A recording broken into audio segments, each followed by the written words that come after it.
Today, we look at some video games with the best soundtracks to them. Let's check it.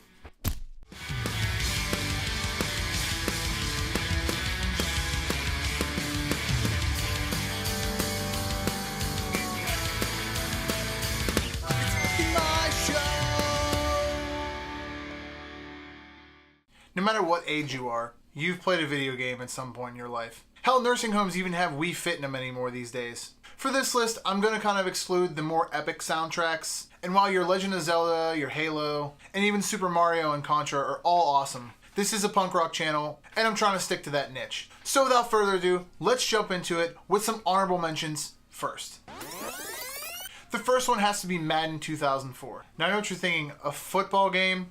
Kind of weird, right? Well, this Madden game is the 15th installment in the Madden franchise. And again, it was in 2004. Well, it came out in 2003, which is at the height of pop-punk pandemonium in the early 2000s. Giving the soundtrack such credits as AFI's The Leaving Song Part 2, Blink-182's Feeling This, which was before their Untitled album and was called Action at the time, Avenged Sevenfold's Chapter 4, Way Away by Yellowcard, and All That's Left by Thrice. Now, while I can pick any number of the Madden games from the franchise, this one sticks out the most in my mind. SSS Tricky. Now, I know this isn't punk rock, pop punk per se, but it's Run DMC, man. I just remember when this game came out that everybody had to have it. We used to play this game for hours upon hours, snowboarding. It was more fun than the actual licensed ESPN snowboarding licensed games. And other than Run DMC, there's a ton of sick tunes on there, from Mixmaster Mike to John Morgan to Space Raiders and Rasmus. You've had to at least once in your life play this game. Dance Dance Revolution. I know it's weird. We're not off to a good start with SSX Tricky and now this, but these are why they're honorable mentions. And while the punk music isn't something you can dance to too much, you mostly run around in the circle. There have been punk songs featured on DDR, from the Bangles to the Clash to the Ramones. I think there was a Sex Pistols song on there. There's also Weezer, NERD, and a whole lot of techno. Mostly a whole lot of techno. But there's still some stuff in there. Honorable mentions. Let's get to the list now. First up, Amplitude. Before there were handheld guitars coming out of your gaming consoles, there was a game way back in 2003 called Amplitude.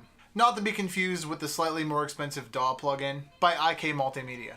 Now, this game was a primitive version to Guitar Hero, but instead of using a guitar, you used only the joystick, the L, the R, and the trigger buttons. It was like DDR, but for your hands. It allowed players to test their skills in an area of difficulty by mixing and remixing hit songs by shooting notes in various otherworldly environments, while navigating this little spacecraft looking thing. You got cool little power-ups along the way, and customizable characters. And let's not forget about the songs, with bands like Blink-182, Karashi, Weezer, and Slipknot, just to name a few. This was definitely one of my favorite games at the time. Now, while the soundtrack was limited, the genres like Guitar Hero were pretty vast, and the number of difficulty levels made trying the songs over again feel like beating a different level each time. Fallout. Although none of the music on here is really punk per se, traveling through a barren wasteland in a post-apocalyptic future while listening to the Ink Spots' 1941 hit, I Don't Want to Set the World on Fire, has got to be one of the most awesome things you can do. That song is used as a leitmotif, it's a $2 word right there, for the entire series starting with Fallout 3, which is where this entire game began for me. It's crazy to think sometimes how far this game has come looking back on its PC predecessor. Dave Mirra Freestyle BMX. This is a game featuring the late great Dave Mirra, which was released in 2000 through Acclaim Max Sports. Much like a lot of the other extreme sports games that were coming out at the time, this one followed BMX at its finest. This game did not skimp on the soundtrack at all, with the game featuring Sublime's What I Got, Rancid's Maxwell Murder, which is the first time I actually ever heard that song, Social Distortion's Don't Drag Me Down, Pennywise's Greed, Dropkick Murphy's Never Alone, Swingin' Utter's Stupid Lullabies, and there's just so many more. If you haven't played this game, go back to your PlayStation, pop the disc in, give it a go. Maybe on the PlayStation Network these days. I don't know. Saints Row. Saints Row gets a lot of flack from the RPG community, comparing it to its almost identical counterpart of GTA. It's like that fun, rich, drunk uncle that used to buy you beer and condoms and sneak you out to let you go see your girlfriend. But now that you're 25 and you can do all that stuff on your own, your drunk uncle doesn't seem so fun anymore. But I digress. A game developer's responsibility is to make the player have as much fun as possible, and that's exactly what this game does. Running around naked in a fictional street, murdering rival gangs with rocket launchers, and a giant purple dildo, that's a real thing that you can do in these games. Well, Saints Row anyway. But let's get to the music. With Saints Row 2, we found the soundtrack featuring such artists as Avenged Sevenfold, Panic at the Disco, Aha, Europe, The Used, and Taking Back Sunday, just to name a few. With Saints Row 3, it picked it up a little bit with more of a hip-hop meets metal kind of feel with Dillinger Escape Plan, Kanye West, Deadmau5, Social Distortion, and Opeth. And with Saints Row 4, had a massive 109 song overhaul, featuring songs from Neon Trees, In Flames, Outkast, Aerosmith, Macklemore, AWOL Nation, and more. Speaking of Grand Theft Auto. I first remember licensed music on GTA Vice City. All of the 80s music, all that cheesy synth sounding stuff, your cheeky synth pop music, mixed with your metal slash metal, and even the early hip hop. It was limited, but it suited well for its means. With San Andreas, they made it demographically clear what they were going for. They set the mood with gangster rap, hip hop, and radio alternative from the early 90s, with Public Enemy, Rage Against the Machine, and Living Colour. When GTA 4 hit the next-gen consoles of the PS3 and the X360, it added a huge library of music with over 360 tracks of songs, in total of 19 stations and 3 talk radio stations. As a part of partnership between Rockstar and Amazon.com, most of the music heard on the in-game radio was actually available to download straight through the Amazon MP3 app. GTA 5. They took things a huge step forward with this. Set in a world of fictional LA, the development team sought to reinforce the game's creation of California. By licensing tracks to the game, they felt appropriate that echoed the California feel. Initially set for 900 songs in the game, they finally settled on 241, with each station having its own genre and own feel. When you get closer to LA, it's more of a huge punk feel with bands like Tulsa, Black Flag, The Adolescents, The Descendants, and The Circle Jerks. And then even doing classic hits channels with Elton John, Queen, Phil Collins, Chicago, and Def Leppard. I can't wait to see what they do with the next Grand Theft Auto. Crazy Taxi. Created in 1998 by Hitmaker as an arcade-based driving game, it was practically everywhere in the early 2000s. As an early predecessor to GTA 3, the objective was to pick up a random pedestrian and drop them off at a certain location on a map. You were given an allotted time for the trials, and once the time was up, game over. Players can pick up extra time, cash, and power-ups if you performed extra stunts on the missions. Given it being a really fast driving game, there was obviously really fast songs on the game. Those songs were primarily dominated by Bad Religion and The Offspring. Oh, and Total Chaos. At least this is what I remember from the games anyway. This is the song All I Want. That's really what I remember from the games. And Punk Rock Song. That's the other one. The Bad Religion song. That's the one I remember the most. Brutal Legend. I know what you're thinking. What the hell are you thinking? The protagonist of this is voiced by none other than Tenacious D's Jack Black. It pokes fun of everything metal. It's pretty much the Spinal Tap of video game metal, if that makes sense. It has everyone from Ozzy Osbourne, Rob Halford, Lita Ford, Lemmy from Motorhead, R.I.P. And the characters basically play themselves. You get sucked into this interdimensional world where everything's kind of metal and you have to show off your metal skills. I guess you just have to play it. It's one of those games where you have to play. It's so hard to explain. You drive around this awesome motorcycle bike thing and you kill these monster demons. I'll just leave a link to this trailer in the description below with all the other games. I played this one and beat it. It's really awesome.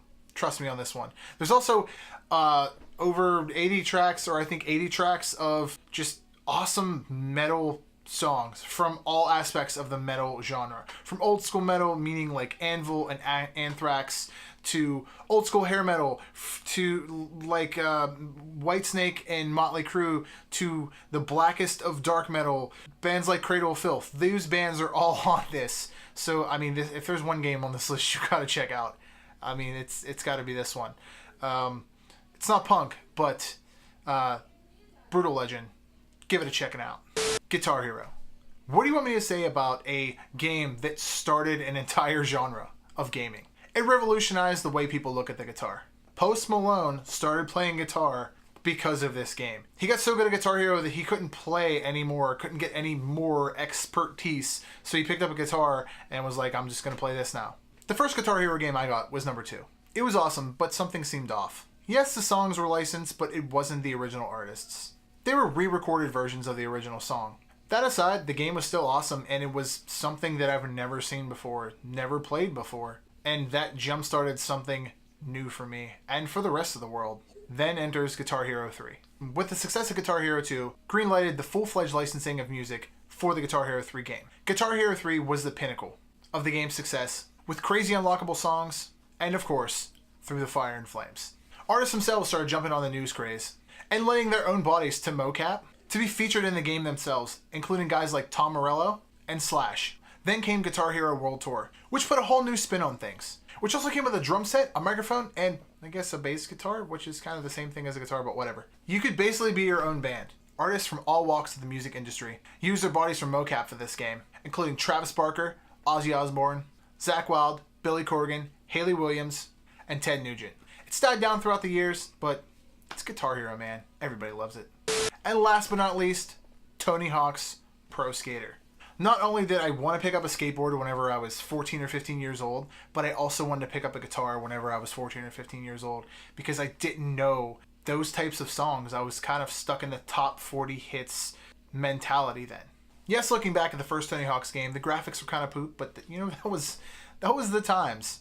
The characters were blocky, the moves were kind of limited, but it got me into skating, and it really got me into the punk world. With Tony Hawk Pro Skater 1, you had bands like Primus, the Dead Kennedys, and of course, Goldfinger. Tony Hawk Pro Skater 2 brought you bands like Badfinger, Swinging Utters, Melancholy, Anthrax, and Bad Religion. Tony Hawk's Pro Skater 3, Redman, Ramones, AFI, and Guttermouth. By the way, guys, I'm just reading off some of my favorite bands from the Tony Hawk Pro Skater games right now. Tony Hawk Pro Skater 4 was awesome for me because you can actually get Travis Barker from Blink-182 as a downloadable character. And Tony Hawk's Underground was probably the most memorable one because there were bands like NoFX and the Dropkick Murphys, Social Distortion, In Flames, and the Transplants all on there, which I really never heard of those bands prior to that, and I really didn't get into them prior to that, and that game really revolutionized me. Well, I mean, Tony Hawk Pro Skater 1 was the one that kicked the door down for me, but, I mean, Thug guys. Let me know if you like the list. I could go on and on all day by Tony Hawk and all the rest of the games, but those are really the ones that stuck out for me. Let me know down in the comments if there are any other video games that have awesome soundtracks in them. Let's roll the credits. Roll the outro. That thing. Yeah. Later. Hey guys, now that we're at the end of the video, thank you for commenting, and subscribing. You can check out daily blogs on thepoppunkdad.com, which features daily reviews and interviews from awesome bands. Head on over to the Pop Punk Dad official merch shop where you can buy cool things like that right there. It helps the channel out and lets me know that you love me. I have a weekly podcast called the Pop Punk Dadcast, which is on SoundCloud and iTunes now. Please subscribe. While you're at it, cruise around and check out other content on this channel. You can check out all my social medias, my IG, my FB, and my Twitter, at the Pop Punk Dad. And above all else, guys, stay pop punk. Later.